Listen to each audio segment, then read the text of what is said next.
राम राम राम राम राम राम राम राम राम नारायण नारायण। ओम श्री परमात्मने नमः।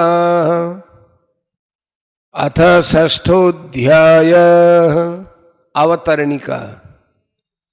5वें अध्याय के आरंभ में अर्जुन ने ये बात पूछी थी कि सांख्य योग और कर्मयोग इन दोनों में श्रेष्ठ कौन है। इसके उत्तर में भगवान ने कहा कि दोनों ही कल्याण करने वाले हैं, परंतु कर्म संन्यास और कर्मयोग इन दोनों में कर्मयोग श्रेष्ठ है। तयोस्तु कर्म संन्यासात् कर्मयोगो विशिष्यते, 5वें अध्याय के दूसरे श्लोक में।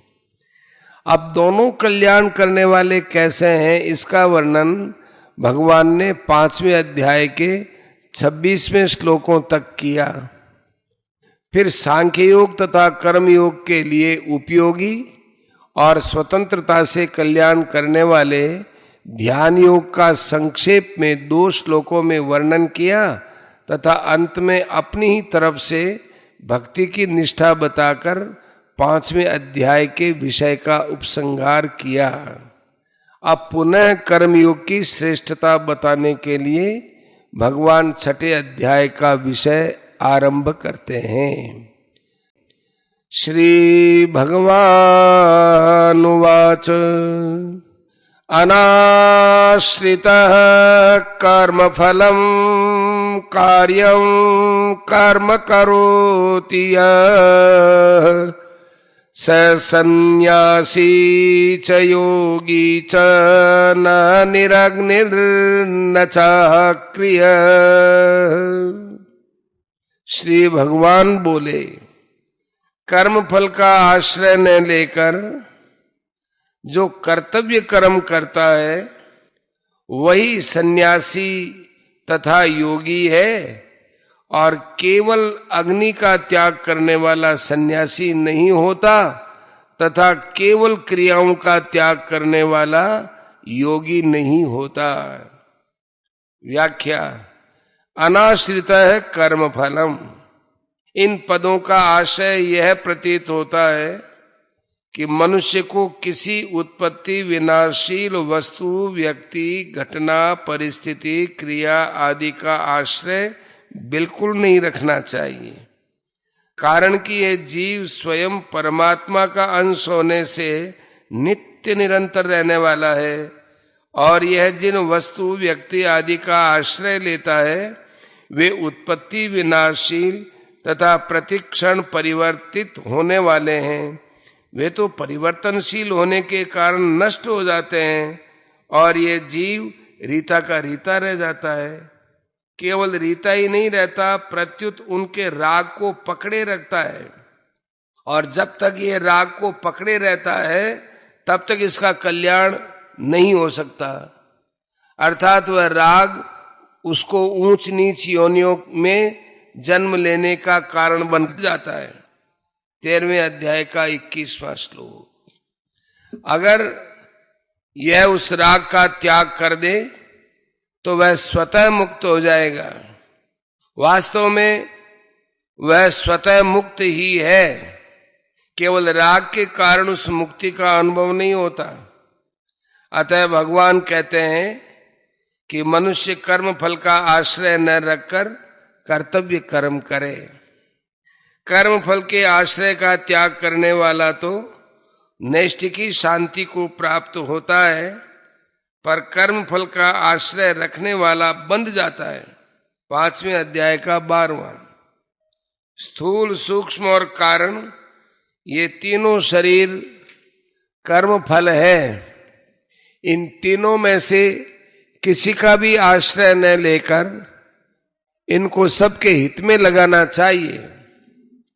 जैसे स्थूल शरीर से क्रियाओं और पदार्थों को संसार का ही मानकर उनका उपयोग संसार की सेवा में करें, सूक्ष्म शरीर से दूसरों का हित कैसे हो, सब सुखी कैसे हो, सबका उद्धार कैसे हो, ऐसा चिंतन करें। और कारण शरीर से होने वाली स्थिरता माने समाधि का भी फल संसार के हित के लिए अर्पण करे। कारण कि ये तीनों शरीर अपने व्यक्तिगत नहीं है और जो अपने लिए भी नहीं है, प्रत्युत संसार के और संसार की सेवा के लिए ही है। इन तीनों की संसार के साथ अभिन्नता और अपने स्वरूप के साथ भिन्नता है। इस तरह इन तीनों का आश्रय न लेना ही कर्म फल का आश्रय न लेना है और इन तीनों से केवल संसार के हित के लिए कर्म करना है, वही कर्तव्य कर्म करना है।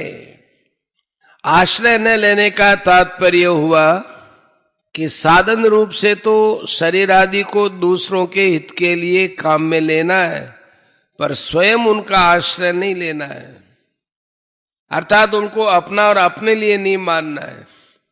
कारण कि मनुष्य जन्म में शरीर आदि का महत्व नहीं है, प्रत्युत शरीर आदि के द्वारा किए जाने वाले साधन का महत्व है। अतः संसार से मिली हुई चीज संसार को दे दें, संसार की सेवा में लगा दें तो हम सन्यासी हो गए, और मिली हुई चीज में अपनापन छोड़ दें तो हम त्यागी हो गए। कर्म फल का आश्रय न लेकर कर्तव्य कर्म करने से क्या होगा? अपने लिए कर्म न करने से नई आसक्ति तो बनेगी नहीं, और केवल दूसरों के हित के लिए कर्म करने से पुरानी आसक्ति मिट जाएगी तथा कर्म करने का वेग भी मिट जाएगा। इस प्रकार आसक्ति के सर्वथा मिटने से मुक्ति स्वतः सिद्ध है। उत्पत्ति विनाशील वस्तुओं को पकड़ने का नाम बंधन है और उनसे छूटने का नाम मुक्ति है। उन उत्पत्ति विनाशील वस्तुओं से छूटने का उपाय है उनका आश्रय न लेना, अर्थात उनके साथ ममता न करना और अपने जीवन को उनके आश्रित न मानना। कार्यम कर्म करोति है, कर्तव्य मात्र का नाम कार्य है। कार्य और कर्तव्य दोनों शब्द पर्यायवाची हैं। कर्तव्य कर्म उसे कहते हैं जिसको हम सुख पूर्वक कर सकते हैं और जिसको जरूर करना चाहिए और जिसका त्याग कभी नहीं करना चाहिए। कार्यम कर्म अर्थात कर्तव्य कर्म असंभव तो होता ही नहीं, कठिन भी नहीं होता। जिसको करना नहीं चाहिए वह कर्तव्य कर्म होता नहीं, वह तो अकर्तव्य है, अकार्य है। वह अकर्तव्य भी दो तरह का होता है, जिसको हम कर नहीं सकते, हमारे सामर्थ्य के बाहर की चीज है। दूसरा जिसको करना नहीं चाहिए, जो शास्त्र के और लोक के विरुद्ध है। ऐसे अकर्तव्य को कभी भी नहीं करना चाहिए। तात्पर्य यह हुआ कि कर्म फल का आश्रय न लेकर शास्त्र विहित और लोक मर्यादा के अनुसार प्राप्त कर्तव्य कर्म को निष्काम भाव से दूसरों के हित के लिए ही करना चाहिए। कर्म दो प्रकार से किए जाते हैं, कर्म फल की प्राप्ति के लिए और कर्म तथा उसके फल की आसक्ति मिटाने के लिए। यहां कर्म और उसके फल की आसक्ति मिटाने के लिए ही प्रेरणा की गई है।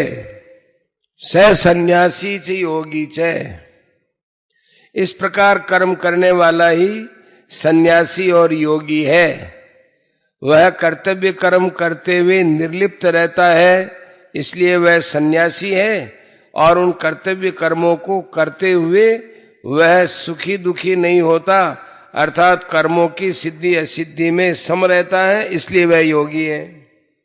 तात्पर्य यह हुआ कि कर्म फल का आश्रय न लेकर कर्म करने से उसके कर्तृत्व और भोक्तृत्व का नाश हो जाता है, अर्थात उसका न तो कर्म के साथ संबंध रहता है और न फल के साथ ही संबंध रहता है। इसलिए वह सन्यासी है। वह कर्म करने में और कर्म फल के प्राप्ति अप्राप्ति में सम रहता है, इसलिए वह योगी है।